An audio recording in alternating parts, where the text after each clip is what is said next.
Il est bientôt 14h30 sur BFM TV. À la une de l'actualité, cette attestation obligatoire au-delà de 10 km de déplacement et après 19h. Un document en passe d'être simplifié dans les toutes prochaines heures. C'est ce qu'annonce en tout cas l'exécutif. Et en tout cas, il faudra montrer un justificatif de domicile dans les autres cas. Alors que comprendre de ce document, 2 pages à l'heure actuelle encore? On décrypte tout cela dans ce journal. Dans ces 16 départements, le nombre de magasins ouverts sera finalement beaucoup plus important que prévu. Les coiffeurs, fleuristes, jardiniers, chocolatiers, cordonniers par exemple peuvent rester ouverts. Pourquoi tant d'exceptions? Les commerces qui doivent rester fermés, eux, ne comprennent pas.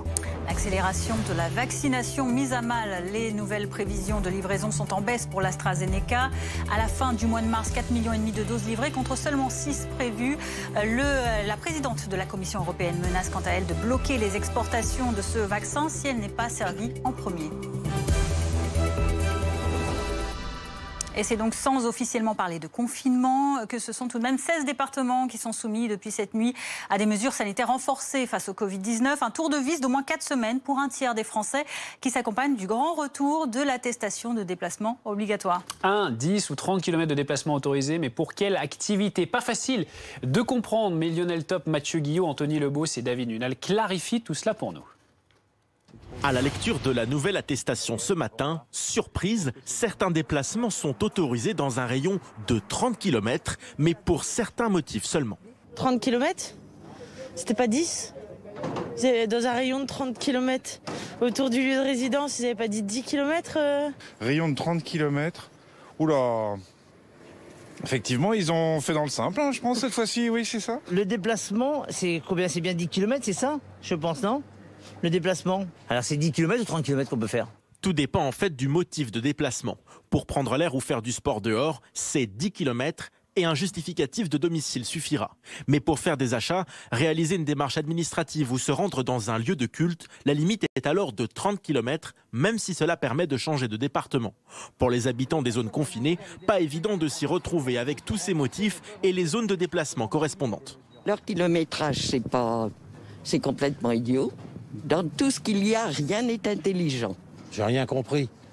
Mais c'est pas étonnant, ça fait déjà, je vous dis, ça fait quasiment 1 an. Pour les autorités, l'objectif de ces zones différenciées est d'accorder plus de souplesse. On a essayé en fait de se caler sur le bassin de vie des personnes. Si on doit franchir la limite de son département, dans ce rayon de 30 km, il n'y a pas de difficulté. Plusieurs motifs permettent toutefois de sortir de la zone de 30 km dans le cadre de son activité professionnelle, en cas de consultation médicale, pour un motif familial impérieux, une convocation judiciaire, mais aussi pour les personnes en situation de handicap, pour participer à une manifestation ou pour réaliser une mission d'intérêt général.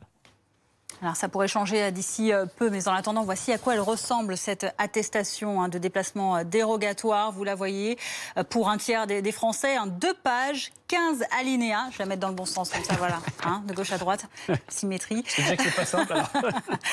15 alinéas selon donc les restrictions qui vous concernent, enfin les cas particuliers qui vous concernent. Elle n'est pas facile à lire, cette attestation. Il y a des astérisques, tout ça là-dessus, avant d'être simplifié. On va voir comment ça se passe du côté de Villeneuve-Loubet. C'est l'une des zones qui est confinée. Là-bas, les habitants le sont déjà depuis plusieurs week-ends et ils ne cachent pas leur ras-le-bol à cause de ces changements incessants de semaine en semaine. C'est ce qu'ont constaté pour nous Johan Rouquet avec Emma Arnaud. Les habitants des Alpes-Maritimes en ont tout simplement ras-le-bol de toutes ces mesures. À 90, nous avons passé près de 8 mois entre couvre-feu et confinement, car ici dans les Alpes-Maritimes, le couvre-feu a été avancé à 18h en premier, et c'est également dans ce département que le confinement week-end a été instauré en premier. Ils ont du mal à comprendre aussi le changement incessant de toutes ces règles. La semaine dernière, il était interdit de s'aérer plus d'1 heure dans un rayon de 5 km, alors qu'aujourd'hui, on peut se balader toute la journée dans un rayon de 10 km. Changement également du périmètre de ce confinement. Le week-end dernier, seul le littoral maralpin était concerné par cette mesure. Eh bien, aujourd'hui, c'est tout le département qui est soumis à ce confinement, y compris les vallées sinistrées de la tempête Alex. Ajoutez à cela la liste des commerces essentiels, les attestations qui ne font que changer. Difficile, voire même impossible à suivre pour tous ces habitants. Enfin, ils ont du mal à comprendre les volontés des politiques. Le maire de Nice, Christian Estrosi, lui, il voulait à tout prix confiner le département il y a 1 mois. Désormais, il demande au Premier ministre de faire sauter ce confinement dès que possible, dès l'instant où le taux d'incidence baisserait sous la barre des 400, taux d'incidence qui est de 418 pour le moment dans le département. Alors on parle de cette attestation, on l'a bien compris, c'est le plus grand flou et du coup l'exécutif réfléchit à une simplification qui doit intervenir dans l'après-midi. Les précisions d'Anne-Sora Dubois du service politique de BFM TV. Dans les heures qui viennent, on devrait avoir effectivement une nouvelle application mise en ligne donc à la mi-journée qui simplifie effectivement beaucoup de choses. Alors, on résume.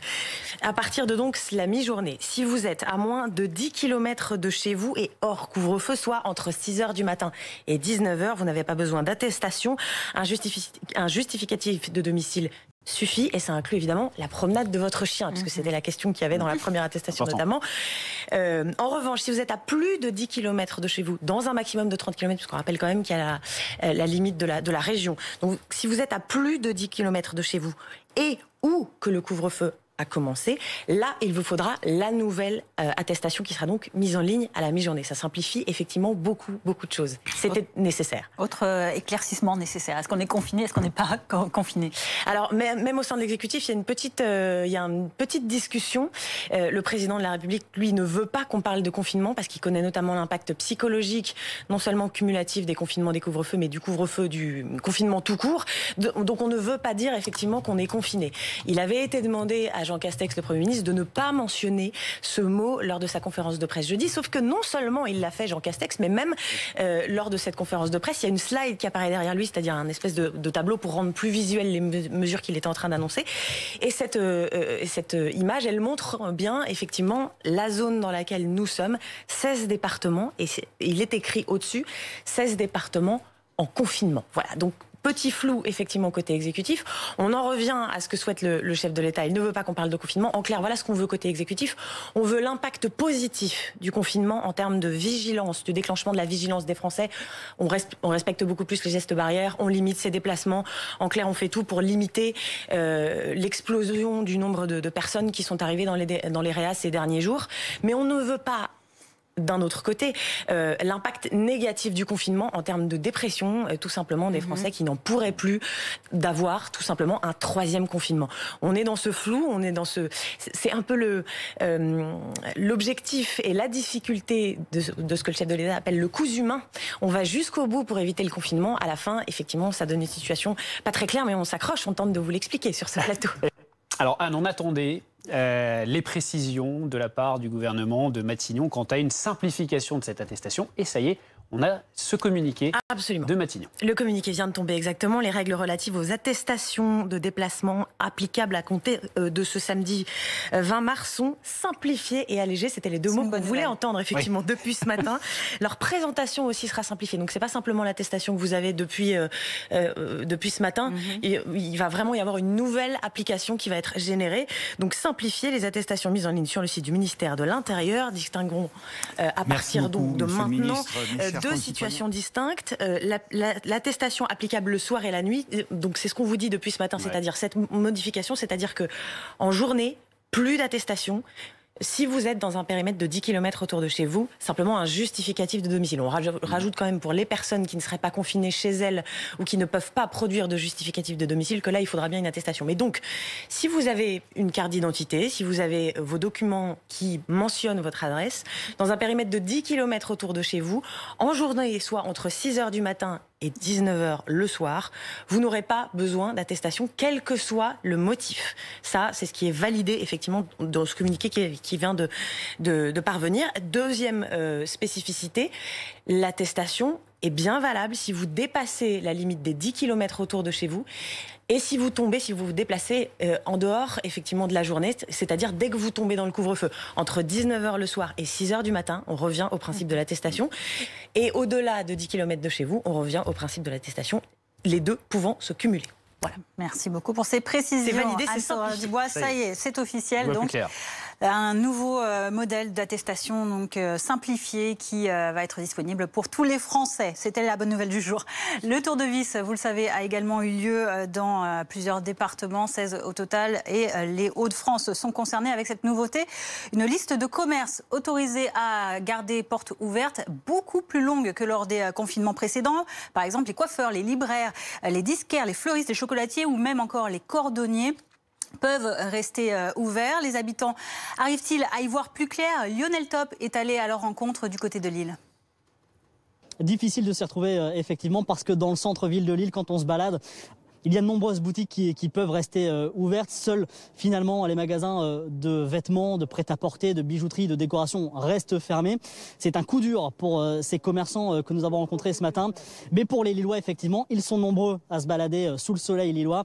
Et pour eux, eh bien, il n'y a pas de grande différence par rapport à hier. Écoutez-les au micro de Mathieu Guillot. Certains commerces qui seront fermés, c'est pas trop lesquels pour l'instant, mais non, ça change pas fondamentalement grand-chose pour l'instant. Elles sont incohérentes parce qu'on peut se balader, il y a 10 km. Maintenant, visiblement, sur la nouvelle attestation, il y a 30 km. Donc, il y a les magasins, soi-disant, de vêtements qui sont fermés, sauf les magasins pour les enfants. Donc, il y a plein de choses qui vont pas. Je me sens confiné, oui et non, parce qu'a priori, on a la liberté de se promener un peu comme on veut jusqu'à 19h. Par contre, je me sens plus concerné dans le fait que je suis commerçant et dans le festif et que ça commence à durer et que je trouve ça un petit peu aberrant parce que interdire l'ouverture des magasins et laisser les gens aller où ils veulent et maintenir les grandes surfaces ouvertes. Je comprends que les grandes surfaces doivent travailler, mais on n'y comprend plus rien, quoi. Et s'il fallait résumer en quelque sorte, on a l'impression plutôt d'être un dimanche classique dans les rues de Lille. Et ce qui est à noter, contrairement au premier confinement, au deuxième et au couvre-feu, c'est qu'aujourd'hui, très peu de personnes que nous avons rencontrées ont l'attestation sur eux, ce qui n'était pas le cas lors des précédentes mesures restrictives. Tous jouaient le jeu, c'est moins le cas aujourd'hui, sans doute parce que cette attestation, vous l'avez dit, est particulièrement compliquée à comprendre.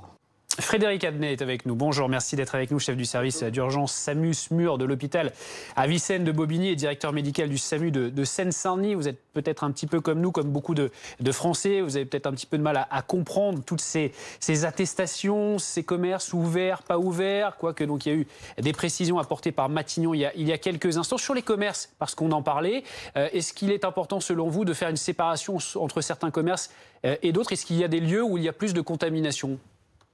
Non, je suis complètement incompétent pour répondre à cette question. Je pense qu'on est sur un confinement light et moi, ce qui m'intéresse en tant que médecin hospitalier, alors que je vois l'impact, si vous voulez, de cette épidémie sur mes patients en réanimation et en hospitalisation, on est sur un confinement light. Et je pense qu'on va avoir un impact light sur les conséquences hospitalières, mais surtout dans les 15 jours qui viennent, on va pas avoir du tout de conséquences.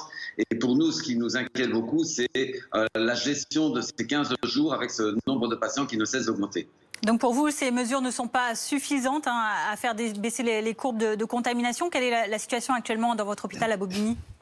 Alors la situation actuelle, c'est celle que connaissent tous les Français. C'est que dans l'Île-de-France, toutes les réanimations sont complètement saturées et que l'on se bat pour ouvrir de nouveaux lits, de trouver de nouvelles équipes pour armer ces nouveaux lits de réanimation avec une politique malheureusement de déprogrammation pour les patients qui n'ont pas le Covid, bien sûr pour les soins non urgents. Maintenant, est-ce qu'on va avoir un vrai impact avec ces mesures? Ça, je vous assure que cette épidémie a appris à nous rendre vraiment humbles dans nos prédictions, puisque tout le monde s'est trompé. Donc on espère beaucoup, mais c'est que de l'espérance, c'est pas beaucoup rationnel. On espère beaucoup quand même que ces mesures freineront l'épidémie, parce que tout l'enjeu, c'est, si vous voulez, de pouvoir absorber ce flux de patients, de le diminuer pour que nos capacités hospitalières soient en adéquation avec ce flux de patients qui nous arrive. Vous auriez aimé un confinement vraiment dur? Là, vous parlez de confinement light. Vous auriez aimé un confinement dur, peut-être comme celui qu'on avait connu il y a un an? Écoutez, la décision de durcissement d'un confinement, ça appartient pas aux médecins. Nous, on est là pour dire au gouvernement, écoutez, là, l'hôpital est plein, on a du mal à recevoir de nouveaux patients, à caser ces patients en réanimation.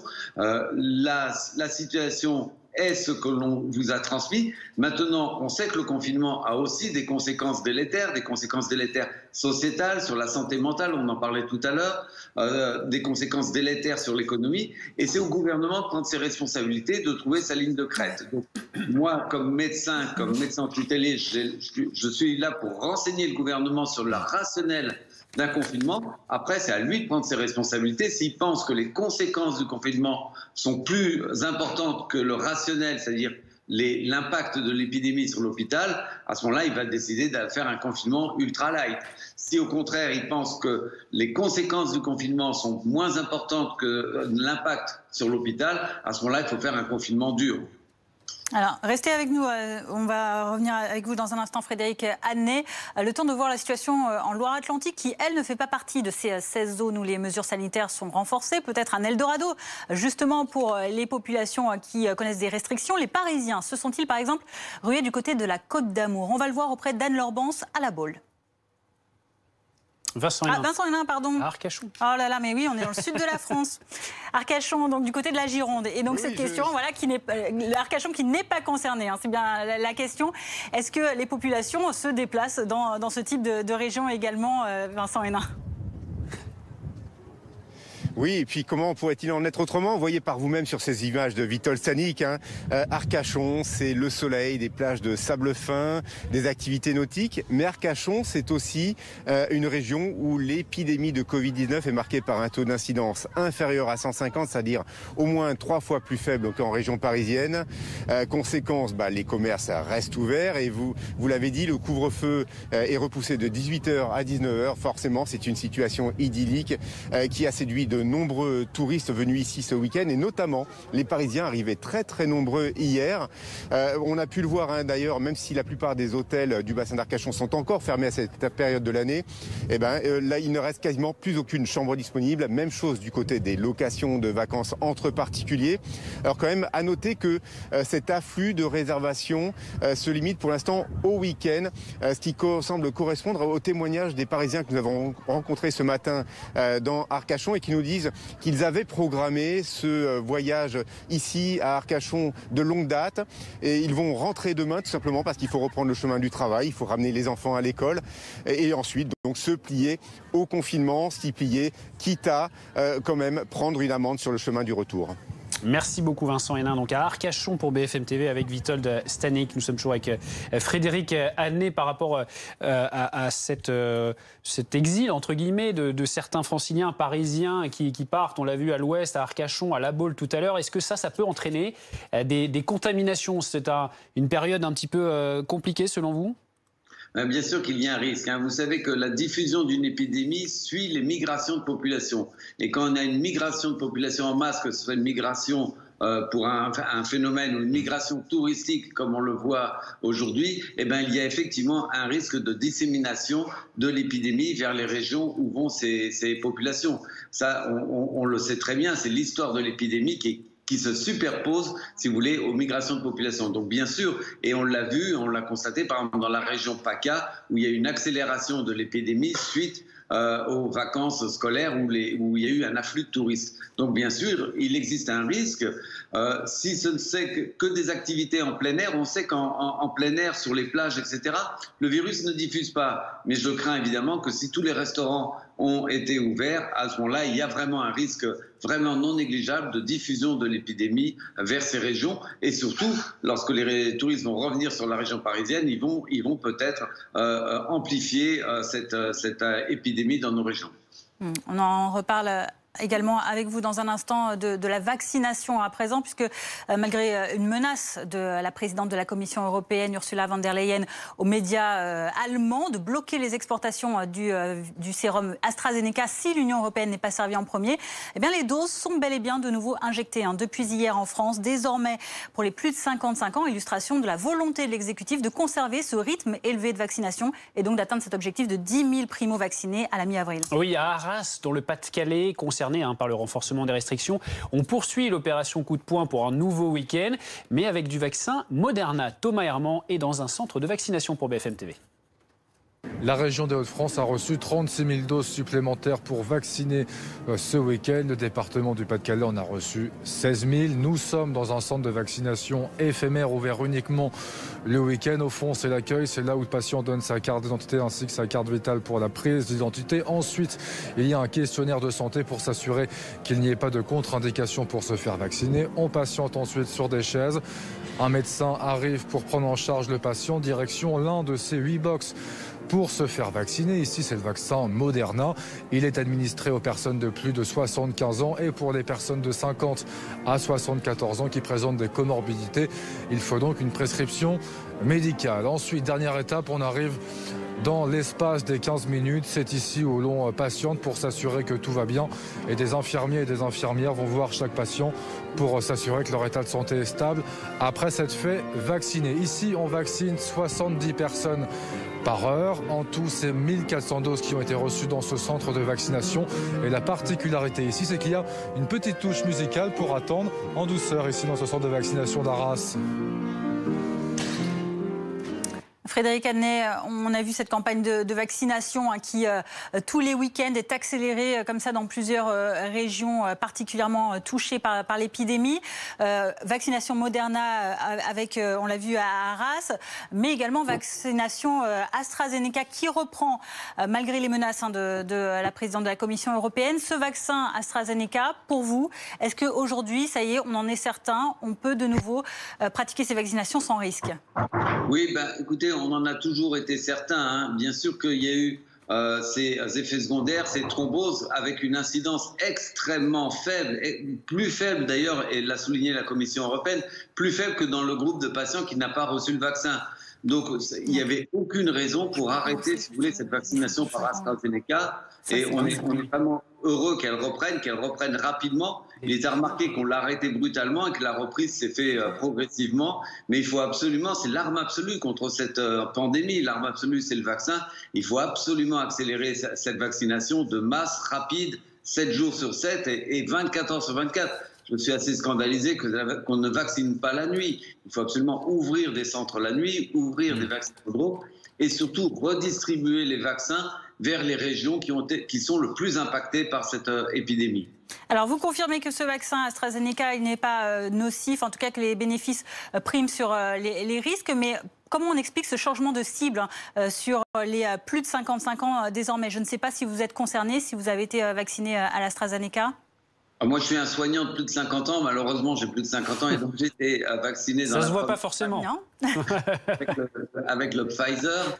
Mais si vous voulez, là encore, on applique le principe de précaution. Comme les effets de thrombose et de thrombophlébite cérébrale ont été observés chez des sujets jeunes de moins de 55 ans, on applique encore ce principe de précaution et on applique ce vaccin aux plus de 55 ans, alors que, souvenez-vous, au tout début, il devait être appliqué plutôt aux sujets jeunes. Donc on marche un petit peu sur la tête. Et oui. On applique encore un principe de précaution qui n'a pas lieu d'être là, puisque le bénéfice, même pour les moins de 55 ans, est très supérieur au risque de ce vaccin. Parce que par rapport aux recommandations effectivement de la Haute Autorité de Santé, on ne sait pas si les personnes de moins de 55 ans qui ont déjà reçu une première dose, notamment le ministre de la Santé Olivier Véran, pourront recevoir une deuxième dose d'AstraZeneca. Alors écoutez, ils ont 12 semaines pour avoir la deuxième dose et je pense que d'ici là, on va revenir à la raison et qu'il y aura un élargissement des indications de ce vaccin d'AstraZeneca à toutes les classes d'âge, ce qui encore une fois, dans les essais de phase 3 sur ce vaccin, a été largement validé. Merci beaucoup Frédéric Adnet d'avoir répondu à nos questions sur l'antenne de BFM TV. Je le rappelle, vous êtes chef du service d'urgence SAMU-SMUR de l'hôpital Avicenne à Bobigny en Seine-Saint-Denis, également directeur médical du SAMU de Seine-Saint-Denis.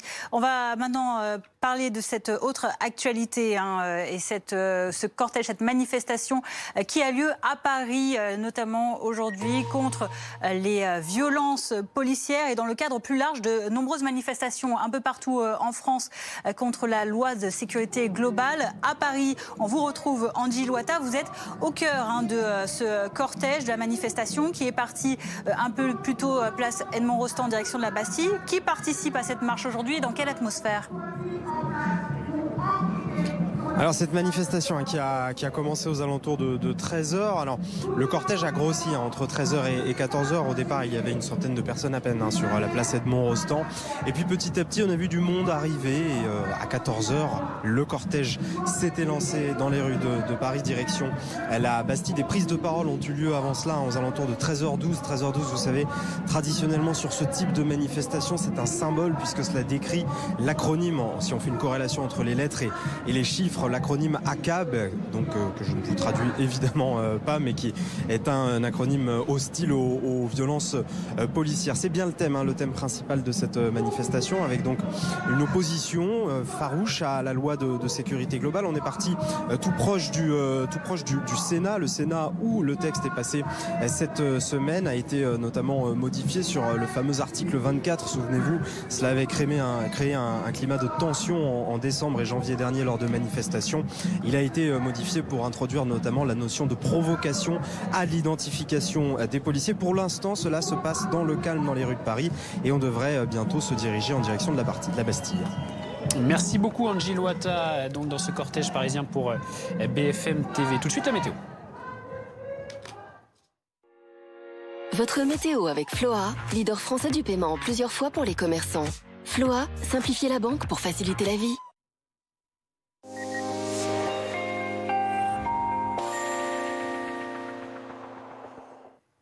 En ce premier jour du printemps, c'est un temps bien ensoleillé sur quasiment tout le pays, comme ici à Paris. Un ciel limpide, 12 degrés, ça reste un petit peu frais. On découvre le programme pour ces prochaines heures. On va retrouver donc aujourd'hui ce ciel bien dégagé sur la majeure partie du pays. Quelques petits bémols au pied des Pyrénées notamment. Et puis demain, profitez de ce soleil parce que les nuages arrivent sur la moitié nord. Alors quelques rares précipitations, le retour déjà de quelques timides éclaircies sur l'extrême nord.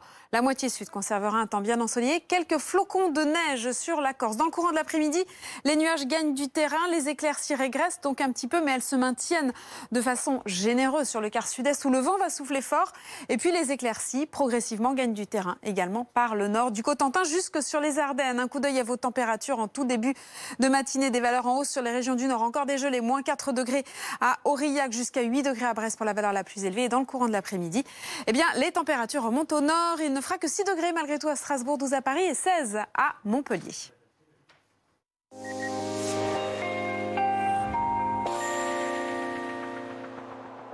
C'était votre météo avec Floa, leader français du paiement plusieurs fois pour les commerçants. Floa, simplifiez la banque pour faciliter la vie. Vendredi, 19h. Samedi, 18h. Jean-Baptiste Boursier et toute l'info de la journée dans BFM TV SD. Bienvenue, très heureux de vous retrouver pour un nouveau numéro de BFM TV SD. Tout savoir sur les événements du week-end et débattre pour se faire une opinion. Est-ce que vous pensez qu'on peut trouver une solution à ça? Le dimanche, 18h-20h, 2 heures, 2 invités, 2 acteurs de l'actualité de la semaine. BFM TV SD. Vendredi, samedi, dimanche. Vos fins de journée avec Jean-Baptiste Boursier sur BFM TV.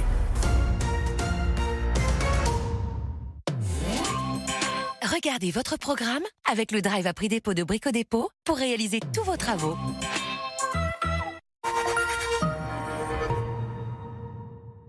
Autohéros, achetez votre voiture d'occasion facilement en ligne. Découvrez une sélection de voitures garanties. Parcourez l'offre en détail et visitez l'intérieur comme si vous y étiez. Convaincu? Vous commandez. Autohéros livre gratuitement. Et vous êtes couvert avec le retour sans frais sous 14 jours. Autohéros, achetez votre voiture facilement en ligne.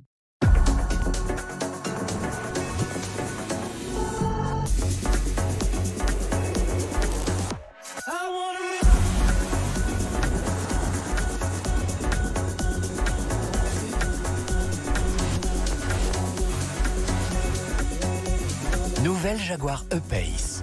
Maintenant disponible avec nos 3 nouvelles technologies hybrides.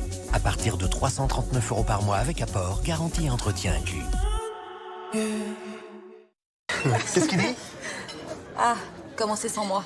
Dégâts des eaux, il essaie d'avoir l'assureur. Il devrait changer de trottoir. Au CIC, suivez le traitement de votre sinistre à tout moment depuis votre appli. Assurance attentive CIC, reconstruisons dans un monde qui bouge. Seul face à l'Alaska, ce soir à 21h05 sur RMC Découverte. I see king, I see queen, well. None of you know my kingdomanium.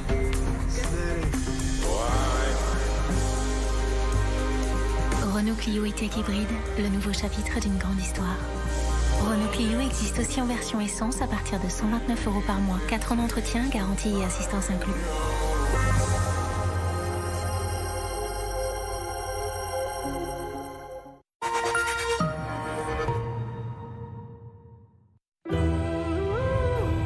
Découvrez un monde de beauté et d'exception. Un café aux arômes incomparables. pour un plaisir intense. L'Or, sans doute le meilleur café du monde.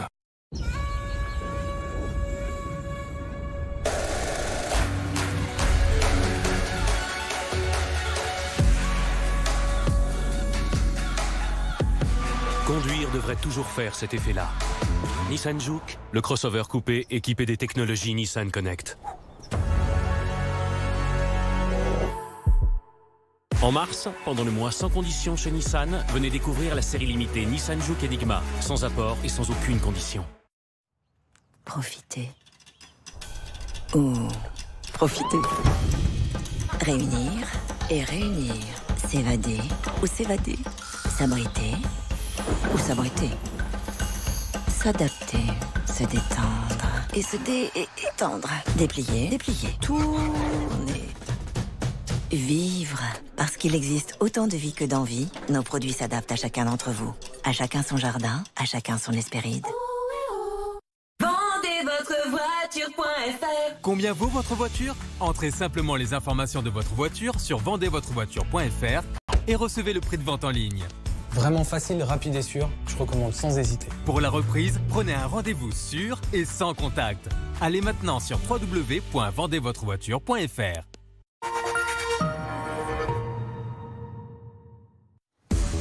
Bientôt 15h, merci d'être avec nous sur BFM TV. À la une de l'actualité, Matignon annonce que l'attestation est supprimée pour les déplacements en journée dans un rayon de 10 km. 2 nouvelles attestations moins complexes vont être mises en ligne dans les prochaines heures. Leur présentation sera simplifiée selon Matignon. On en parle dans un instant en plateau avec Anne-Sora Dubois. Autre changement dans cette nouvelle phase de restriction pour 16 départements, la liste des commerces de produits essentiels s'allonge et de façon conséquente. Coiffeurs, fleuristes et même chocolatiers peuvent par exemple rester ouverts cette fois-ci. Une situation incompréhensible pour le peu de commerces encore contraints de rester fermés. Les mesures prises seront-elles suffisantes pour freiner l'épidémie dans les 16 départements concernés? Est-on réellement confiné ou pas d'ailleurs? Décryptage à suivre dans ce journal.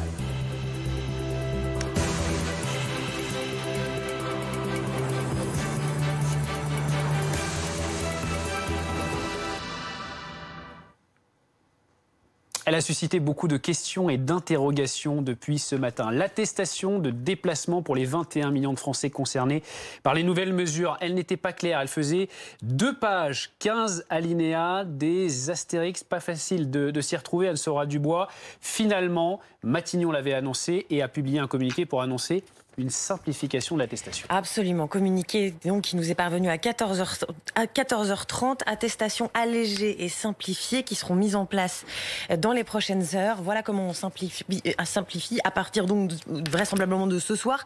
Si vous êtes à moins de 10 km de chez vous, hors couvre-feu, c'est-à-dire entre 6h du matin et 19h, vous n'aurez plus besoin d'attestation mais d'un justificatif de domicile. Si vous ne pouvez pas fournir un justificatif de domicile parce que vous êtes confiné chez quelqu'un d'autre, pas chez vous, ou que vous êtes tout simplement dans l'incapacité d'en fournir un, il vous faudra quand même une attestation. Si vous êtes à plus de 10 km de chez vous, dans la limite de 30 km, puisque normalement, au-delà de 30 km, vous ne pouvez pas vous déplacer. Pas besoin d'attestation, ça vous est tout simplement interdit. Exactement. Donc si vous êtes à plus de 10 km de chez vous et où que le couvre-feu a commencé, soit entre 19h et 6h du matin, là, il vous faudra à nouveau remplir une attestation. Merci. C'est plus simple. Anne-Sora Dubois. Pour tout savoir, pour tout comprendre de cette nouvelle attestation, donc BFM TV continue de répondre à vos questions grâce à David Inal qui est avec nous en plateau. D'abord, que faut-il savoir donc de ce nouveau document ? Alors là, on a bien compris, l'attestation à 2 pages, on l'oublie. On va découvrir les zones dont on parlait à l'instant. Donc le principe, cette zone de 10 km, voilà, qu'on voit autour du domicile, pour la balade par exemple, pour le sport. Donc plus d'attestation, mais un justificatif de domicile.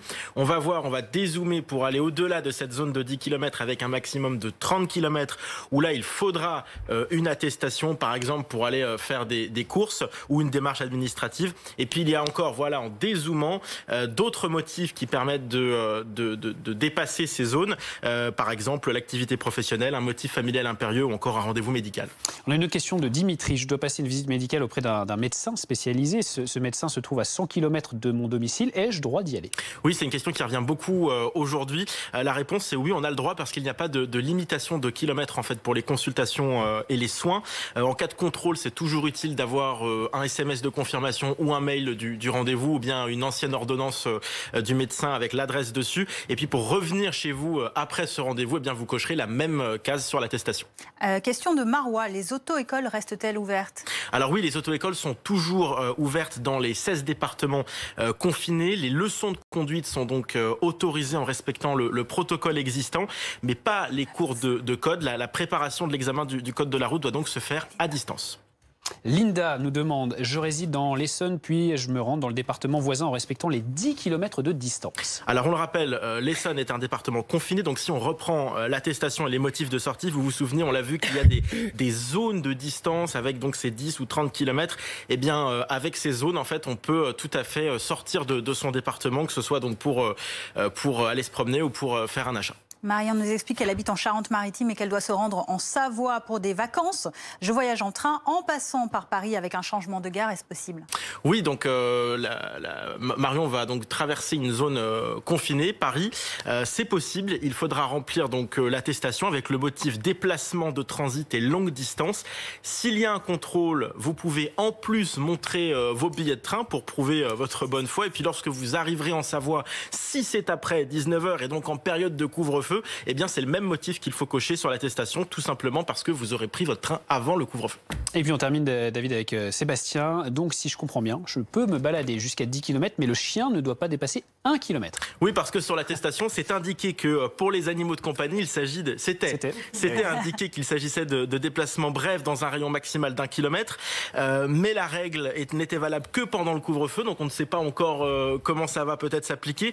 Si on peut résumer quand même, avec le petit dessin qu'on avait fait, de 6h à 19h, la limite c'est donc 10 km pour promener son chien, et on imagine qu'après 19h, ce sera encore 1 kilomètre, ou pas d'ailleurs, peut-être que... Si, c'est ça. D'accord, très bien. Eh bien, le dessin est juste, alors c'est bon.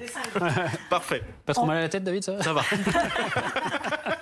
Ça y est, en tout cas, c'est plus clair pour tout le monde. On attend encore les deux autres attestations qui seront présentées dans un instant. Professeur Michel Carles, bonjour, merci d'être avec nous. Vous êtes chef du service infectiologie du CHU de Nice. Nice est toujours concerné par des mesures restrictives qui donc sont modifiées avec notamment aussi ces documents à l'appui. Déjà, c'était le cas depuis quelques semaines. Nice était déjà concerné par des restrictions. Est-ce que vous avez du recul sur les mesures qui ont été prises il y a quelques semaines et est-ce qu'il y a déjà des améliorations? Écoutez, ce qu'on a pu clairement constater, c'est que le couvre-feu qui est mis en place depuis début janvier ne s'est pas traduit par une diminution des nouvelles contaminations et que les 3 week-ends successifs de confinement qu'on a eu récemment ont débuté alors même que l'incidence commençait déjà à décroître, donc débuté après le début de la décroissance de l'incidence, et ne se sont pas traduits à ce jour par une accélération de cette décroissance. Elle se poursuit, la décroissance, mais sans qu'on ait en tout cas de manière factuelle des éléments pour penser que les week-ends de confinement aient accéléré la décroissance. On a entendu dans votre ville des habitants qui en avaient un peu marre d'avoir ces restrictions, notamment ces changements semaine après semaine, et qui aimeraient retrouver une certaine liberté. Pour vous, ce n'est pas du tout le moment, il faut poursuivre ces mesures restrictives? Mais si vous voulez, c'est des questions qui sont compliquées à aborder parce que tout le monde en a marre et nous aussi, enfin tout le monde en a absolument marre. Il faut évidemment trouver des moyens de ralentir l'épidémie. Après, est-ce que les mesures qui sont prises sont les bonnes mesures? C'est des mesures qui sont politiques sur le plan sanitaire. On n'a pas d'outils pour les mesurer, l'impact de ces mesures, et en tout cas celles qui ont déjà été prises, sans préjuger du confinement qui a été là mis en place, mais celles qui ont déjà été prises n'ont pas démontré d'effets, on va dire, majeurs sur l'évolution de l'épidémie qui semble bien évoluer par elle-même. Professeur Carles, restez avec nous. L'autre grande question aujourd'hui, elle concerne les commerces. Jeudi dernier, les commerces dits non essentiels devaient rester fermés. 90 000 sont concernés. Et finalement, la liste de ceux qui peuvent rouvrir s'allonge.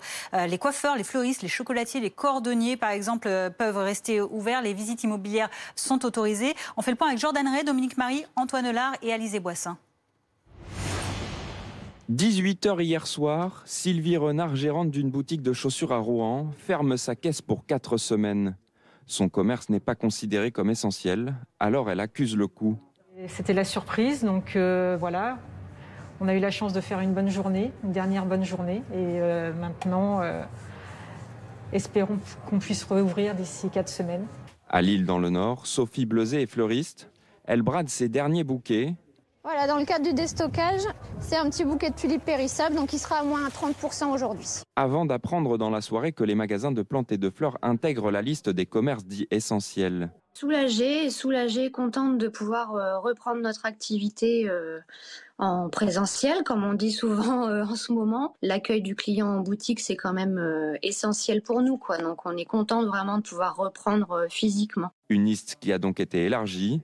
Aux commerces déjà ouverts lors des 2 premiers confinements s'ajoutent les salons de coiffure, les magasins de plantes et de fleurs, les chocolatiers, les cordonniers et les disquaires. Une bonne nouvelle pour Bettino Herrera, qui tient une boutique de disques à Paris. Ben oui, on est chanceux. Bon, c'est un peu grâce aux libraires qu'on suit un peu, mais en fait, ce qui est bien, c'est qu'on va pouvoir continuer à travailler. Nous, on est là. J'espère qu'on va faire plaisir aux gens et j'espère qu'on va servir à quelque chose. Enfin, les concessions automobiles pourront également ouvrir sur rendez-vous et les visites de biens immobiliers seront permises. Un maire d'Île-de-France a lui décidé de résister pour sauver ses commerces, comme il l'avait fait d'ailleurs au mois d'octobre dernier. Il s'agit du maire de Hyères, dans l'Essonne. Ce maire a encore pris un arrêté pour garder tous les commerces ouverts. Ils ont donc pu ouvrir le rideau ce matin. Les précisions sur place de Laura Tapiro avec Paul Dijon. À l'époque, cet arrêté, il avait permis aux commerçants dits non essentiels de gagner 5 jours de travail. Donc autant vous dire qu'ici, cet arrêté, il a été très bien accueilli par les commerçants. C'est notamment le cas d'Isabelle, avec qui je me trouve, cette gérante d'un magasin de chaussures. Bonjour Isabelle. Alors finalement, cet arrêté, c'est un petit peu une aubaine pour vous? Tout à fait. Ça nous a permis de nous remettre en selle pour le confinement, puisque remettre en place un colis collecte, il faut un laps de temps. On ne peut pas faire ça comme ça par hasard. Et puis deuxièmement, ça nous permet de nous exprimer, nous disent notre colère face à que les chaussures d'enfant ne soient pas essentielles. Pour nous, c'est très important qu'une chaussure d'enfant soit essentielle. Il faut savoir qu'un enfant s'agrandit, on ne peut pas acheter d'avance les chaussures parce que les pointures changent. Il faut un conseil et c'est médicalement indiqué qu'il faut qu'un enfant soit bien chaussé. Donc on ne comprend pas pourquoi l'État a décidé que les uns devaient être non essentiels et des autres essentiels. Donc il faudrait peut-être qu'il revoie sa copie pour toutes les chaussures bien entendu, mais en particulier pour les enfants. Et puis cet arrêt, finalement, il va vous permettre de vous organiser un petit peu mieux pour le click and collect et puis de gagner quelques jours de travail également. Tout à fait. Ce samedi déjà, parce que nous arrivons presque à la fin du mois, donc les jours à venir sont importants pour nous, parce qu'il faut savoir que beaucoup de personnes attendent leur salaire pour pouvoir dépenser et acheter. Donc je pense que c'est important. C'est gagné au moins pour cela. On verra bien ce que ça va donner, mais j'espère que l'État changera d'avis et qu'il mettra au moins des chaussures d'enfants essentielles et qu'on puisse ouvrir. Ceci dit, je suis contente que d'autres commerçants puissent être ouverts. Parce que tout le monde, on ne va pas se dissocier des autres. On a tous besoin de travailler. Mais on ne comprend pas. Franchement, là, il y a quelque chose qui nous échappe. Comment on a fait ce choix-là? Parce qu'au jour d'aujourd'hui, que nous disent pourquoi on a choisi certains et pas d'autres. Parce que franchement, quand on y réfléchit, certes, être coiffé, c'est important, mais d'être mal chaussé, c'est encore pire. Parce qu'on a mal, on souffre. Donc, il y a quelque chose qui vraiment, là, aujourd'hui, nous dépasse. En tout cas, on nous remercie notre maire d'avoir fait ce qu'il a fait. C'était important pour nous, certes, dans notre ville. Et dommage qu'il soit le seul, pour l'instant, à l'avoir fait. Merci beaucoup Isabelle. Et ici, dans cette rue Charles de Gaulle, tous les commerçants non essentiels ou essentiels sont ouverts. Et cet arrêté, eh bien, il devrait être invalidé par la préfecture d'ici quelques jours, comme ça a été le cas au mois d'octobre. Incompréhension pour certains commerçants, incompréhension aussi peut-être pour certains français vis-à-vis de la sémantique. Anne-Sora Dubois, dans les 16 départements qui sont soumis à de nouvelles restrictions, est-ce qu'on est confiné ou est-ce qu'on n'est pas confiné? C'est un confinement allégé, toute la subtilité est là effectivement, et même au sein de l'exécutif, en réalité, on n'est pas tellement d'accord. Le président de la République, lui, dans un off qu'il a laissé fuiter hier, disait « je ne veux pas qu'on parle de confinement ». Et si on a bien écouté, même si on a bien regardé Jean Castex jeudi soir, et bien Jean Castex, lors de sa conférence de presse, il développe les nouvelles mesures qui vont être mises en place, et à un moment, il y a un slide, c'est-à-dire un petit panneau qui apparaît derrière lui, très chargé d'incarner visuellement, et voilà, département passant en confinement. Voilà, tout le problème est là, et donc effectivement, ce mot de confinement a bien été lâché. En réalité, on est vraiment sur un entre-deux qui se voit tout à fait d'ailleurs quand on lisait l'attestation ce matin, c'est-à-dire que d'un côté, on laisse les gens sortir, mais quand ils sortent, ils ont beaucoup moins de choses à faire, puisqu'on a fermé une grande majorité des commerces dits de loisirs, donc non essentiels. D'un autre, on repousse le couvre-feu, mais en même temps, on élargit les conditions de sortie, effectivement, puisqu'on dit aux gens, vous n'aurez plus besoin d'attestation pendant la journée. On vous rappelle que c'est ça, l'attestation mise à jour, qui sera publiée vraisemblable en fin d'après-midi. Donc effectivement, on est sur un entre-deux un peu délicat. En réalité, c'est la seule solution que l'exécutif a trouvée pour faire du cousu humain. Ça aussi, c'est la sémantique utilisée par le chef de l'État. En gros, on va aussi loin qu'on le peut dans le confinement, sans basculer dans le confinement.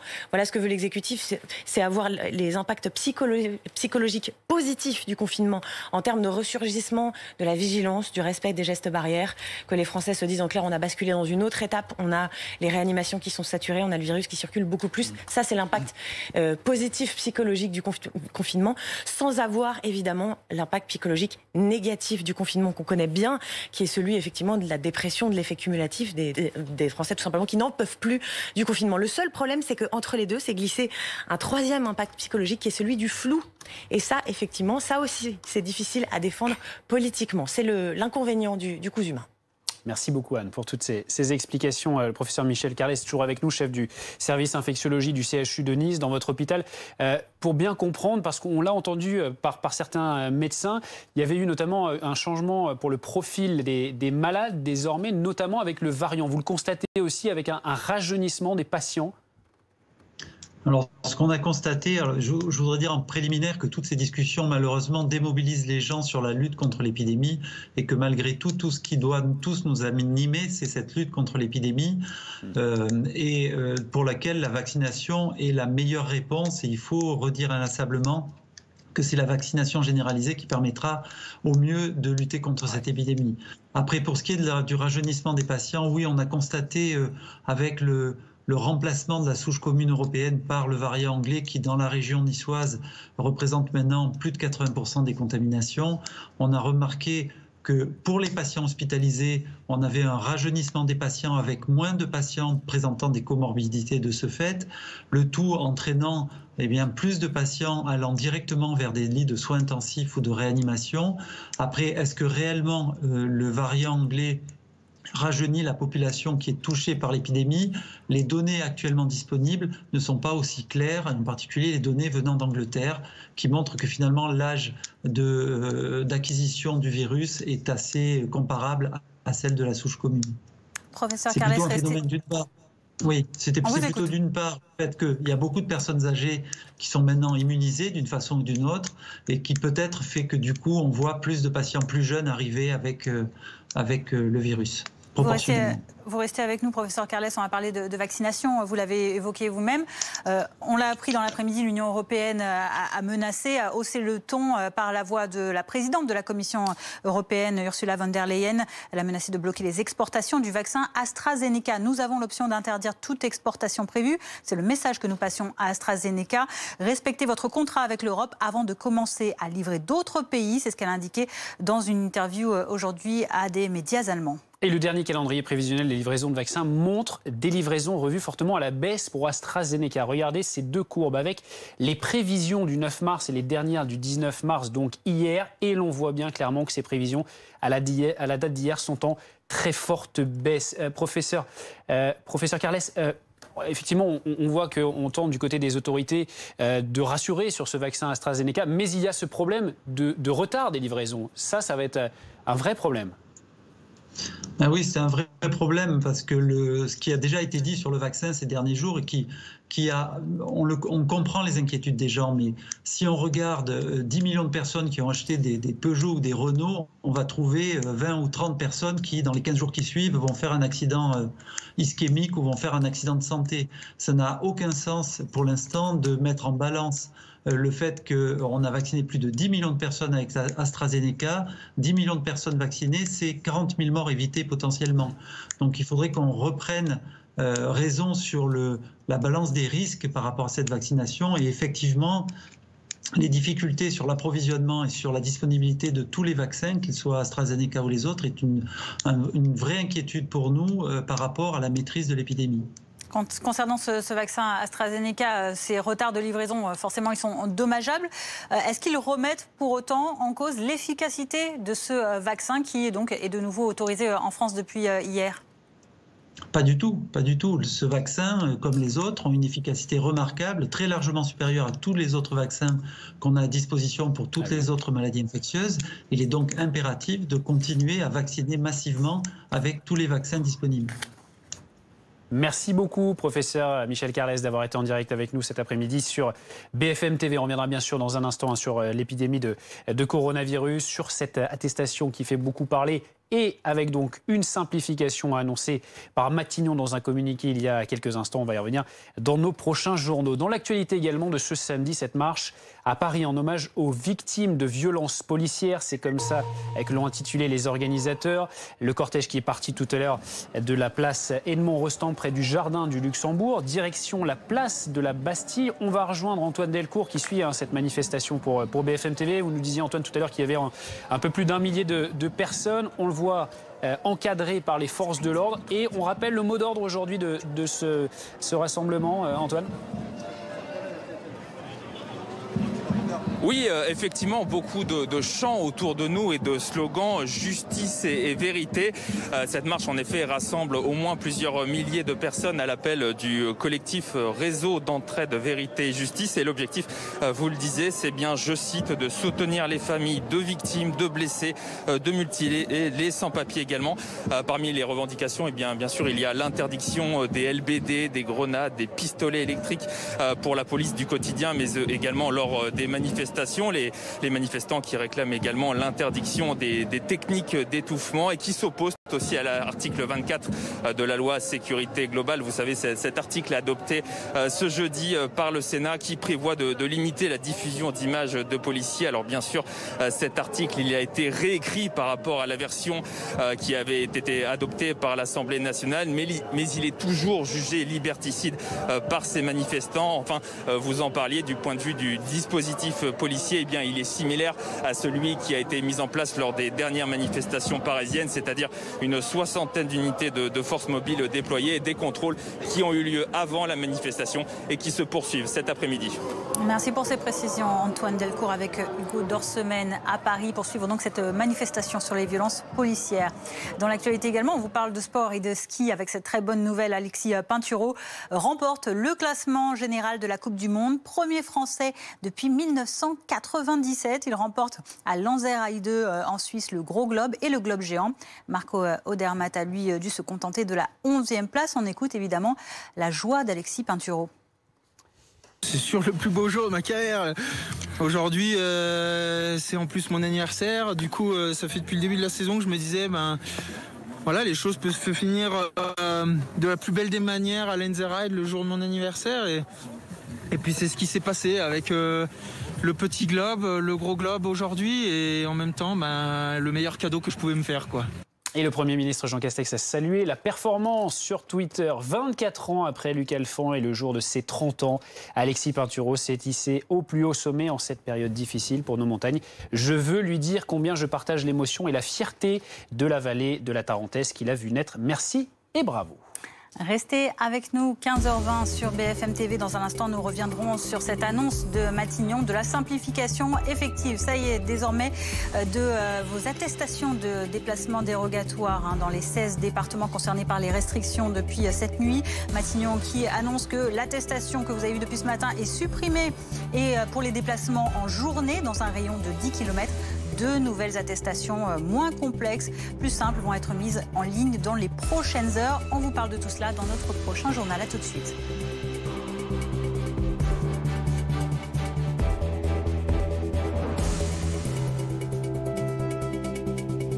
Vendredi, samedi, dimanche, 22h minuit. Je suis ravie de vous retrouver pour Week-end Direct. Toute l'actualité de la fin de semaine, toute l'actualité du week-end. Les indicateurs sont en hausse. Vos soirées news avec Alice Darfeuille. En tout cas, ça ne vous inquiète pas plus que ça. Je vais vous le montrer pour que vous puissiez bien comprendre. Des reportages, des invités. Malheureusement, la situation est quand même délicate. Du temps pour comprendre. C'est quand même la bonne nouvelle de 2021. Ça veut dire qu'on sait le faire, qu'on va le faire. Week-end Direct, vendredi, samedi, dimanche à 22h sur BFM TV. Regardez votre programme avec le drive à prix dépôt de Brico Dépôt pour réaliser tous vos travaux.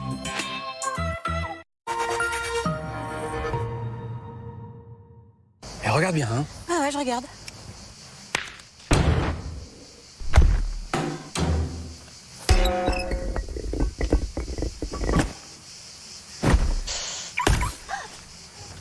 Vraiment là? Ça change la vie d'être bien assuré. Vendez votre voiture.fr. Combien vaut votre voiture? Entrez simplement les informations de votre voiture sur vendezvotrevoiture.fr et recevez le prix de vente en ligne. Vraiment facile, rapide et sûr. Je recommande sans hésiter. Pour la reprise, prenez un rendez-vous sûr et sans contact. Allez maintenant sur www.vendezvotrevoiture.fr. J'étais garde frontière. Mon boulot, c'était de m'assurer que de mon côté, chez nous, la vie soit aussi paisible que possible. Il y a une fille qui va demander l'asile. T'approches plus de ma femme. Faites ce qu'on vous dit. Où est ma fille? Ma famille? Il ne tient qu'à vous de la garder en vie. Maintenant, je suis là pour vous deux. Découvrez la nouvelle série thriller Coyote en exclusivité sur 13e rue. En ce moment, profitez de moins 20% sur votre abonnement la première année avec l'offre gaz énergie garantie 2 ans. Appelez vite le 3101. J'agis avec Engie.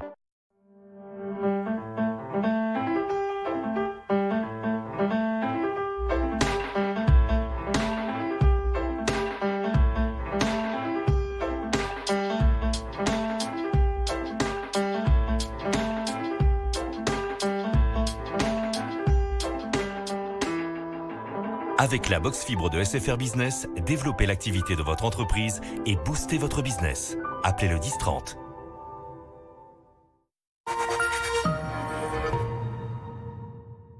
Autohéros, achetez votre voiture d'occasion facilement en ligne. Découvrez une sélection de voitures garanties. Parcourez l'offre en détail et visitez l'intérieur comme si vous y étiez. Convaincu?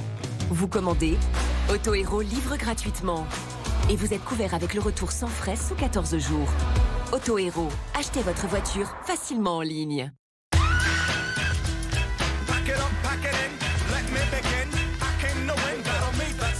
Ça a passé une bonne journée? Plutôt calme. Nouvelle B-Box Fibre avec Wi-Fi 6, design vertical, Wi-Fi optimal. Vous avez des questions? On vous dit tout au 3106. On est fait pour être ensemble. Bouygues Télécom.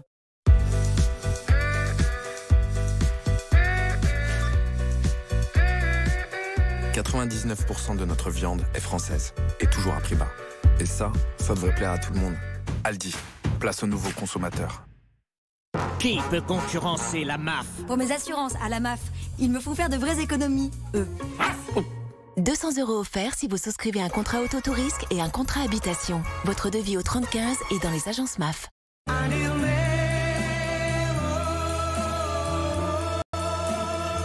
Rejoindre la communauté et être récompensé, c'est ça aussi le pari. Téléchargez l'application Parions Sport en ligne et profitez d'un bonus de bienvenue de 150 €. Parions Sport, nous sommes les parieurs. Alien. Oserez-vous replonger dans l'univers terrifiant de la saga à travers une collection de fascicules exclusifs? Construisez le terrifiant xénomorphe à l'échelle spectaculaire 1/2, reproduction fidèle du premier film. Assemblez chaque semaine votre créature articulée et interactive avec sa tête équipée de capteurs sonores. Le numéro 1, le fascicule et les premières pièces, 50 centimes seulement. Votre météo avec Floa, leader français du paiement plusieurs fois pour les commerçants. Floa, simplifiez la banque pour faciliter la vie.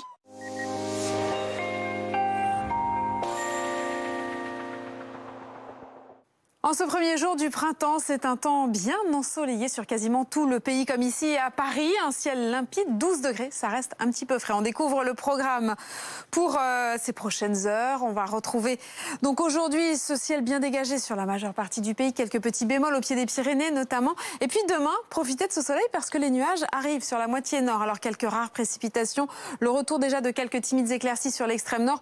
La moitié sud conservera un temps bien ensoleillé. Quelques flocons de neige sur la Corse. Dans le courant de l'après-midi, les nuages gagnent du terrain, les éclaircies régressent donc un petit peu, mais elles se maintiennent de façon généreuse sur le quart sud-est où le vent va souffler fort. Et puis les éclaircies progressivement gagnent du terrain également par le nord, du Cotentin jusque sur les Ardennes. Un coup d'œil à vos températures en tout début de matinée, des valeurs en hausse sur les régions du nord, encore des gelées, moins 4 degrés à Aurillac jusqu'à 8 degrés à Brest pour la valeur la plus élevée. Et dans le courant de l'après-midi, eh bien, les températures remontent au nord. Il ne fera que 6 degrés malgré tout à Strasbourg, 12 à Paris et 16 à Montpellier.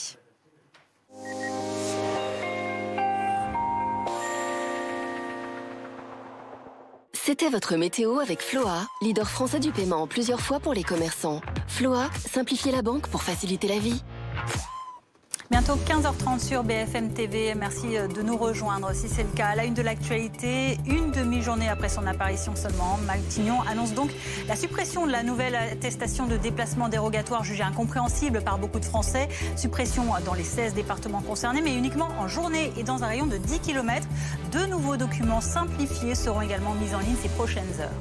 Dans ces 16 départements concernés, le nombre de magasins ouverts sera finalement beaucoup plus important que prévu. Les coiffeurs, fleuristes, jardiniers, chocolatiers, cordonniers peuvent rester ouverts. Pourquoi tant d'exceptions?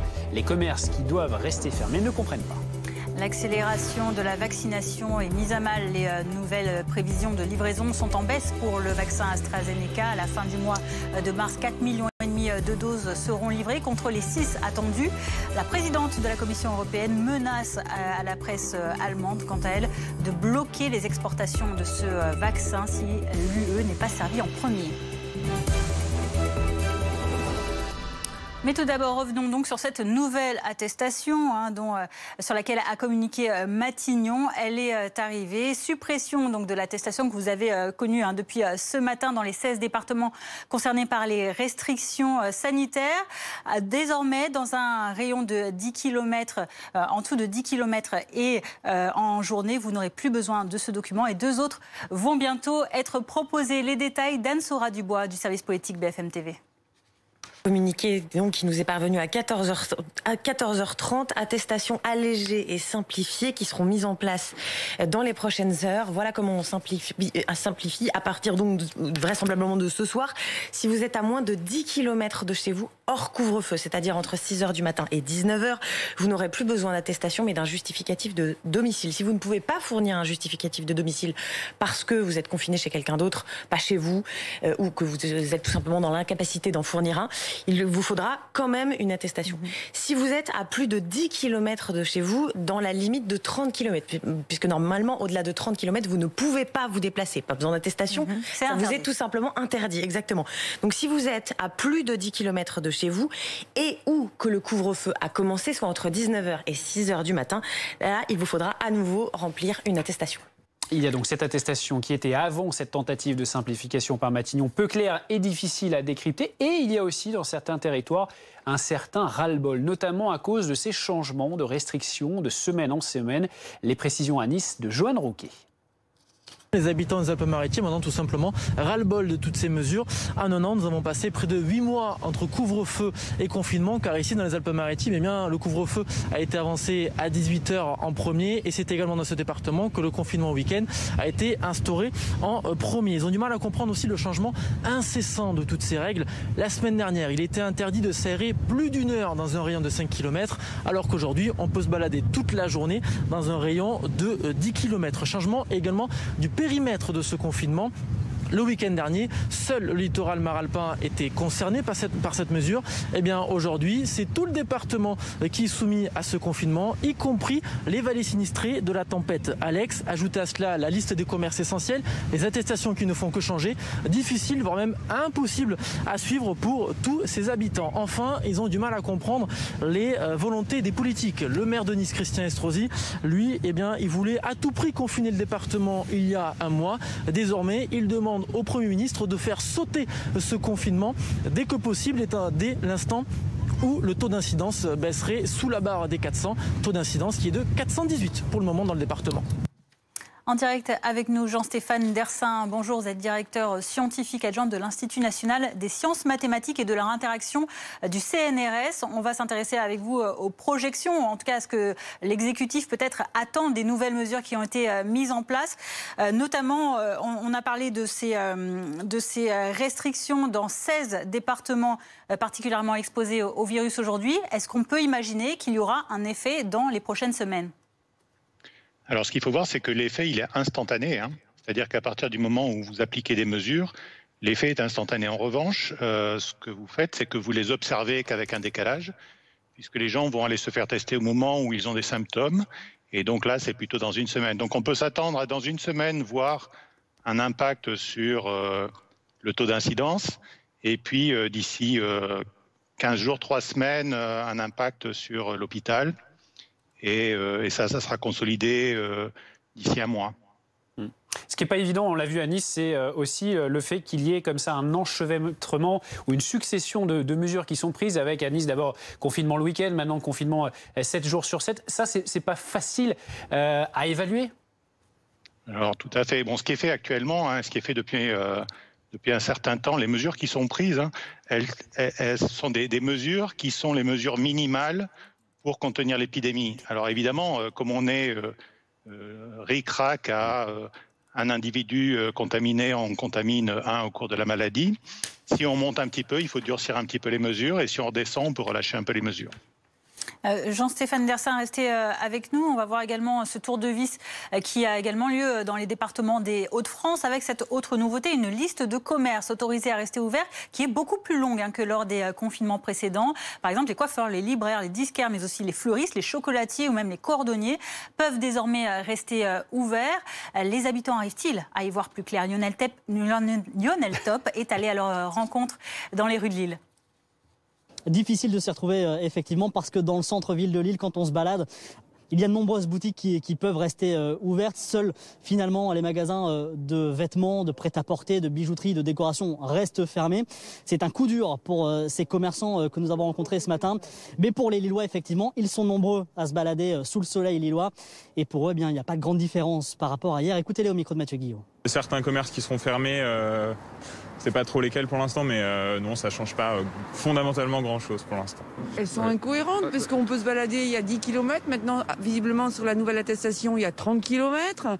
Donc, il y a les magasins, soi-disant, de vêtements qui sont fermés, sauf les magasins pour les enfants. Donc, il y a plein de choses qui vont pas. Je me sens confiné, oui et non, parce qu'a priori, on a la liberté de se promener un peu comme on veut jusqu'à 19h. Par contre, je me sens plus concerné dans le fait que je suis commerçant et dans le festif, et que ça commence à durer, et que je trouve ça un petit peu aberrant, parce que interdire l'ouverture des magasins et laisser les gens aller où ils veulent et maintenir les grandes surfaces ouvertes, je comprends que les grandes surfaces doivent travailler, mais on n'y comprend plus rien, quoi. Et s'il fallait résumer en quelque sorte, on a l'impression plutôt d'être un dimanche classique dans les rues de Lille. Et ce qui est à noter, contrairement au premier confinement, au deuxième et au couvre-feu, c'est qu'aujourd'hui, très peu de personnes que nous avons rencontrées ont l'attestation sur eux, ce qui n'était pas le cas lors des précédentes mesures restrictives. Tous jouaient le jeu, c'est moins le cas aujourd'hui, sans doute parce que cette attestation, vous l'avez dit, est particulièrement compliquée à comprendre. Jean-Stéphane Dersin, est-ce qu'on a des données précises sur les contaminations dans les commerces? Est-ce qu'on sait s'il est efficace d'en fermer certains et pas d'autres? Alors, ce qu'on sait, c'est que les endroits où on se contamine le plus dans les commerces, ce sont les bars et les restaurants. Après, évidemment, tous les autres commerces contribuent à une moindre mesure à la propagation de l'épidémie. Et quand j'entends on laisse ouverts les magasins de vêtements des enfants, mais on ferme les magasins de vêtements pour les adultes, je suis d'accord que un magasin enfant et un magasin adulte, ça a les mêmes conséquences. En revanche, magasin enfant plus magasin adulte, ça a plus de conséquences que magasin enfant seulement. Donc après, c'est un arbitrage du président de la République et du gouvernement sur quelle est la dose de choses que je laisse ouvertes. C'est exactement ce que j'expliquais, c'est-à-dire qu'on prend des mesures qui sont des mesures minimales pour maintenir l'épidémie, je dirais, constante. Hein, et cet arbitrage, les choix qui sont faits par cet arbitrage sont assez libres. Hein. Il y a plusieurs combinaisons qui vont donner les mêmes effets. Et là, ce ne sont pas du tout les gens qui font de la modélisation qui choisissent ces arbitrages, ce sont les pouvoirs publics. Stéphane Dersin va prendre la direction des zones qui, cette fois-ci, ne sont pas concernées par ces mesures restrictives. Cela concerne 45 millions de Français qui ne sont pas soumis qu'à des couvre-feux, finalement, à partir de 19h désormais. Vincent Hénin, vous êtes en Gironde, à Arcachon. C'est en quelque sorte un allègement, finalement, des mesures que vivent les habitants de la Gironde. Conséquence, les Parisiens, peut-être, affluent dans ces zones ? Oui, et puis finalement, ce n'est pas très surprenant. Voyez par vous-même sur ces images de Witold Stanik. Arcachon, c'est le ciel bleu, ce sont des plages de sable fin, des activités nautiques. Mais Arcachon, c'est également une épidémie de Covid-19 marquée par un taux d'incidence inférieur à 150, c'est-à-dire au moins 3 fois inférieur à celui de la région parisienne. Alors forcément, ici, on est très loin du spectre du reconfinement. Les commerces restent ouverts et vous l'avez dit, le couvre-feu a été repoussé de 18h à 19h. Une situation idyllique qui a séduit de très nombreux Parisiens. Ils sont arrivés très nombreux hier. D'ailleurs, une commerçante nous disait tout à l'heure avoir revu sa clientèle parisienne qui habituellement vient un peu plus tard au moment des vacances de Pâques. Donc effectivement, ils sont très nombreux. D'ailleurs, il ne reste quasiment plus une seule chambre d'hôtel disponible dans le bassin d'Arcachon. Et même chose du côté des locations de vacances. Là encore, elles sont littéralement prises d'assaut pour le week-end en tout cas, puisque il semblerait que la situation revienne à la normale, si je puis dire, à partir de lundi. D'ailleurs, même un taux de réservation assez faible, nous disait le président du club hôtelier d'Arcachon. C'est ce qui correspond à ce que nous disaient les Parisiens que nous avons rencontrés ici à Arcachon. Ils comptent repartir demain. Beaucoup avaient programmé ce séjour, nous disent-ils, à Arcachon de longue date, et ils vont repartir dès demain soir, tout simplement parce qu'il faut reprendre le travail, ramener les enfants à l'école. Et pour autant, cette annonce d'un reconfinement ne les a pas dissuadés de venir. Pas question, au contraire, de renoncer à cette bouffée d'oxygène, quitte à prendre une amende sur le chemin du retour. Merci beaucoup Vincent Hénin, donc à Arcachon pour BFM TV avec Witold Stanik. On en vient à présent à la vaccination. Malgré une menace de la présidente de la Commission européenne, Ursula von der Leyen, de bloquer les exportations du sérum AstraZeneca si l'Union européenne ne recevait pas d'abord ces livraisons. Les doses sont de nouveau injectées depuis hier en France. Désormais pour les plus de 55 ans, recommandation de la Haute Autorité de Santé. Illustration de la volonté de l'exécutif de conserver un rythme élevé de vaccination et l'objectif de 10 millions de primo-vaccinés à la mi-avril. Et pour cela, on va voir que les campagnes coup de poing du week-end se poursuivent à Arras, par exemple, dans le Pas-de-Calais. On est concerné par le renforcement de ces restrictions et on continue de vacciner à tour de bras, mais cette fois-ci avec du vaccin Moderna, comme est allé le constater sur place Thomas Herman. La région des Hauts-de-France a reçu 36 000 doses supplémentaires pour vacciner ce week-end. Le département du Pas-de-Calais en a reçu 16 000. Nous sommes dans un centre de vaccination éphémère ouvert uniquement le week-end. Au fond, c'est l'accueil. C'est là où le patient donne sa carte d'identité ainsi que sa carte vitale pour la prise d'identité. Ensuite, il y a un questionnaire de santé pour s'assurer qu'il n'y ait pas de contre-indication pour se faire vacciner. On patiente ensuite sur des chaises. Un médecin arrive pour prendre en charge le patient. Direction l'un de ces 8 box pour se faire vacciner. Ici, c'est le vaccin Moderna.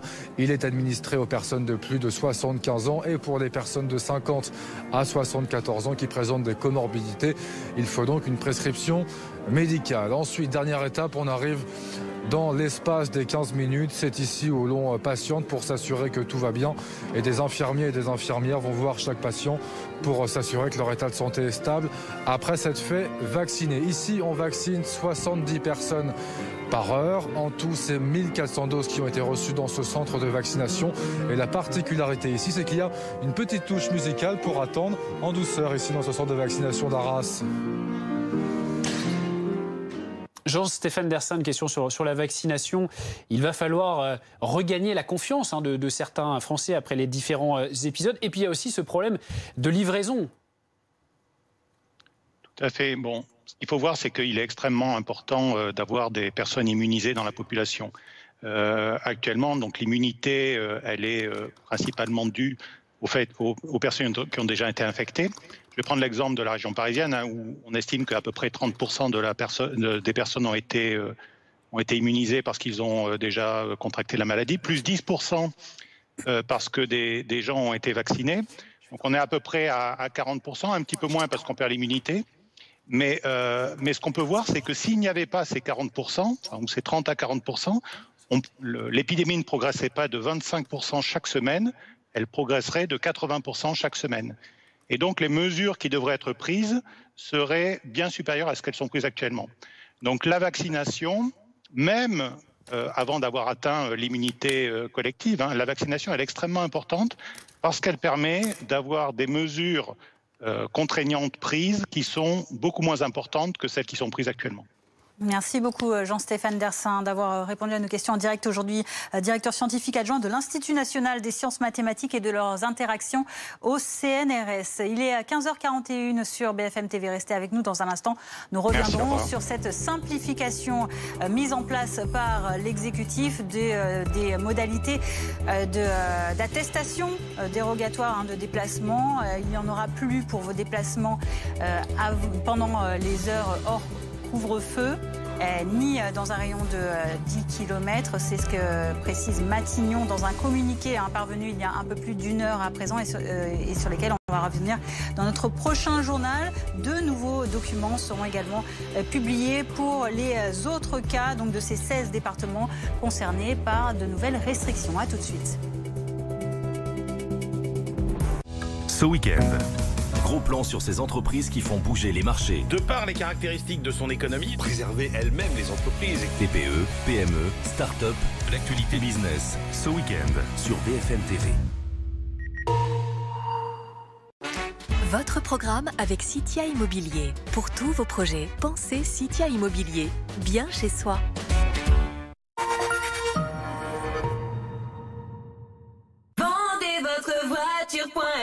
Combien vaut votre voiture? Entrez simplement les informations de votre voiture sur vendezvotrevoiture.fr et recevez le prix de vente en ligne. Vraiment facile, rapide et sûr, je recommande sans hésiter. Pour la reprise, prenez un rendez-vous sûr et sans contact. Allez maintenant sur www.vendezvotrevoiture.fr.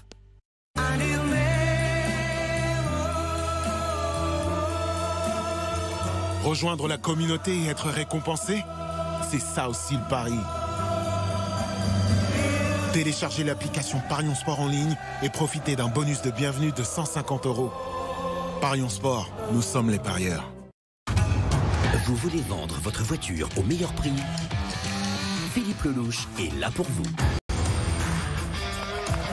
Inédit, enchères mécaniques, mardi à 21h05 sur RMC Découverte, Canal 24.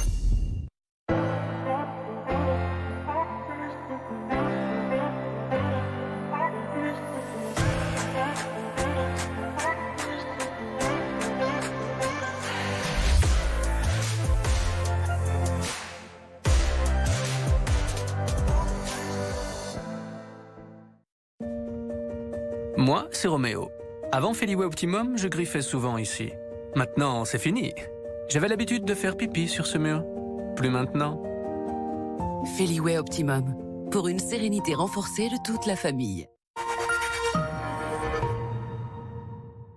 Vous êtes chez Julie et Marc. Laissez un message. Oui, je vous rappelle pour votre suivi immobilier. Je sais que depuis votre divorce il y a 6 mois vous êtes obligés de vivre ensemble et que j'ai pas forcément été très impliqué. Mais là je m'y remets. On va à la vente votre jolie maison. On lâche pas. On s'accroche. Pour que vous ne viviez jamais ça, choisissez un conseiller immobilier vraiment disponible. IAD estime gratuitement votre bien sur iadfrance.fr. Intelligente, autorégulée et automatique. Ma piscine Magiline devient connectée au son de ma voix. Balnéo. Et obéissante du bout de mes doigts. Fini les contraintes. Les vacances à domicile. Piscine Magiline, piscine nouvelle génération.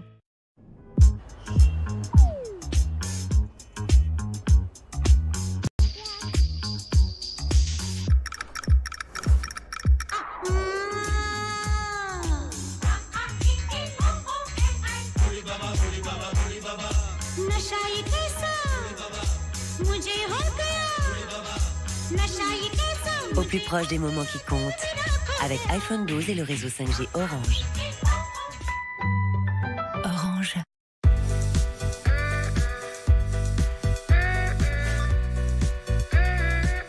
« 99% de notre viande est française et toujours à prix bas.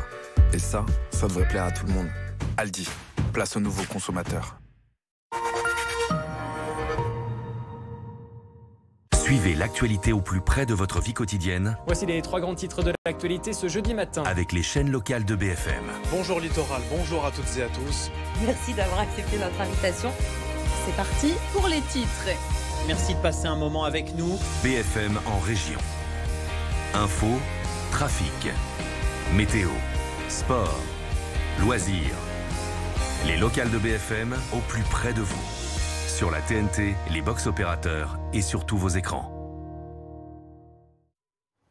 16h46, merci d'être avec nous sur BFM TV. À la une de l'actualité, une attestation de déplacement imprécise, pas claire, qui vire au couac, et Matignon qui a annoncé dans un communiqué des attestations simplifiées et allégées qui seront mises en ligne dans les prochaines heures. Désormais, pour les zones confinées, pour tout déplacement dans un rayon de 10 km autour de son domicile entre 6h et 19h, il ne sera plus obligatoire de produire une attestation et donc de justifier du motif de son déplacement. En cas de contrôle, il sera demandé de produire un simple justificatif de domicile. Également dans l'actualité cet après-midi, ces manifestations un peu partout en France, notamment contre la loi de sécurité globale. Elle a été adoptée jeudi par le Sénat. En marge de cette thématique, une marche des familles victimes de violences policières a lieu à Paris. Elle est partie place Edmond Rostand. Angie Loata, vous êtes au cœur du cortège de cette manifestation, une manifestation autorisée malgré les restrictions sanitaires. Le cortège arrive calmement à sa destination finale, place de la Bastille.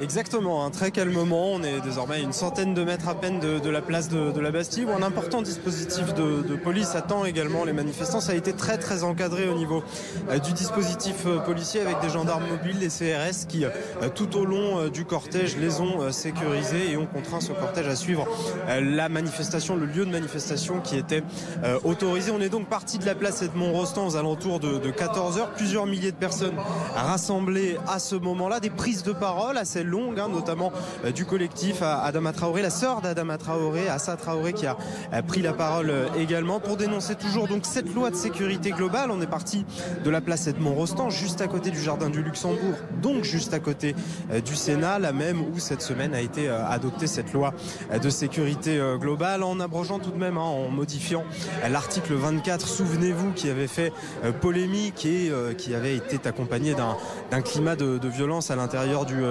pays, avec plusieurs manifestations notamment qui dénonçaient l'article 24. Alors on l'a modifié au niveau du Sénat. Pourquoi ? Eh bien pour instaurer la notion de provocation à l'identification des policiers. Alors les débats aujourd'hui et les prises de parole, elles nous amènent à avoir une nouvelle revendication de la part des manifestants qui insistent beaucoup sur la notion de récépissé. Le récépissé au moment des contrôles d'identité pour savoir la justification du contrôle d'identité. C'est une des revendications assez forte ici de ce cortège fourni avec plusieurs milliers de personnes. Ces manifestants donc classiques contre la loi de sécurité globale, mais également quelques gilets jaunes. On a vu des personnalités du monde des gilets jaunes, notamment Jérôme Rodriguez qui est présent cet après-midi à Paris. Des personnalités politiques également, la France Insoumise représentée par le député Éric Coquerel, et plusieurs milliers de personnes donc dans les rues de Paris, dans un calme assez agréable sous le soleil aujourd'hui pour l'instant. Et donc on arrive au niveau de la place de la Bastille. Nous continuerons bien évidemment à suivre l'évolution de ce cortège. A priori, pour l'instant, ça se passe effectivement dans le calme, avec ces prises de parole, des revendications, de la vie tout simplement, de la société qui s'exprime aujourd'hui dans les rues de Paris malgré ce confinement. Merci beaucoup Angie Loata, donc dans ce cortège parisien avec Alizé Boissin pour cette marche qui a donc été autorisée ce samedi. Dans l'actualité également, il y a du ski. Cocorico, Alexis Pinturo remporte le classement général de la Coupe du Monde, premier français depuis 1997. Il remporte à Lanzerheide en Suisse le gros globe et le globe de géant. Marco Odermatt a dû lui se contenter de la 11e place. On voit la fin de course d'Alexis Pinturo. Réalise-t-il déjà la portée de son succès? Écoutez sa réponse. pense que le gros globe, je réaliserai surtout demain. Alors c'est sûr que je sais que je suis premier et que je resterai premier, mais c'est, quoi qu'il en soit, un moment très spécial et où du coup il y avait beaucoup d'émotions. Je crois que c'est la première fois de ma vie que je verse des émotions, enfin des larmes de joie, donc voilà, c'était assez beau. Une prouesse saluée par le Premier ministre Jean Castex, qui sur Twitter s'est exprimé ainsi 24 ans après Luc Alphand. Et le jour de ses 30 ans, Alexis Pinturo s'est hissé au plus haut du sommet. En cette période difficile pour nos montagnes, je veux lui dire combien je partage l'émotion et la fierté de la vallée de la Tarentaise qu'il a vu naître. Merci et bravo. Fin de citation donc par Jean Castex suite à cet exploit sportif. Évidemment, on est tous très fiers. Bravo Alexis Pinturo. Merci beaucoup de nous avoir suivis. Tout de suite, c'est Ronald Guintranche pour 7 jours BFM. Il reparlera bien sûr de ce confinement allégé et de cette attestation qui fait beaucoup parler depuis ce matin. Elle n'était pas claire et Matignon a décidé d'y apporter des modifications. Ces attestations qui vont être simplifiées. Très bonne fin de journée à tous.